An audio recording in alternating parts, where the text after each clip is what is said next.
ಮಂತ್ರಾಲಯ ತಾಲೂಕು ಗಡಿಭಾಗದಲ್ಲಿರುವ ಉರುಕುಂದ ಶ್ರೀ ಲಕ್ಷ್ಮೀ ನರಸಿಂಹ ಈರಣ್ಣ ಸ್ವಾಮಿ ಶ್ರಾವಣ ಮಾಸದ ವಿಶೇಷ ಪೂಜೆಗಳು ಇದೇ ಆಗಸ್ಟ್ 13ರಿಂದ ಸೆಪ್ಟೆಂಬರ್ 10ನೇ ತಾರೀಕುವರೆಗೂ ನಡೆಯಲಿವೆ.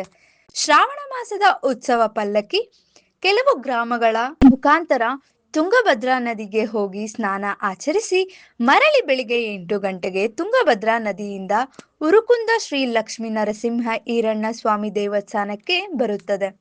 ಸಾಯಂಕಾಲ 8 ಗಂಟೆಗೆ ಪಲ್ಲಕ್ಕಿ ಉತ್ಸವ ಇದ್ದು, ಈ ಶ್ರಾವಣ ಮಾಸ ಉತ್ಸವಕ್ಕೆ ತಮಿಳುನಾಡು, ಕರ್ನಾಟಕ, ಮಹಾರಾಷ್ಟ್ರ, ಆಂಧ್ರ, ತೆಲಂಗಾಣ ರಾಜ್ಯಗಳಿಂದ ಲಕ್ಷಾಂತರ ಭಕ್ತಾದಿಗಳು ಪಾಲ್ಗೊಂಡು ಪೂಜೆಯನ್ನು ಸಲ್ಲಿಸುತ್ತಾರೆ. ಎರಡನೇ ಸೋಮವಾರ, ಮೂರನೇ ಸೋಮವಾರ, ಎರಡನೇ ಗುರುವಾರ, ಮೂರನೇ ಗುರುವಾರ, ನಾಲ್ಕನೇ ಗುರುವಾರ ಲಕ್ಷಾಂತರ ಭಕ್ತರು ಪಾಲ್ಗೊಳ್ಳುತ್ತಾರೆ.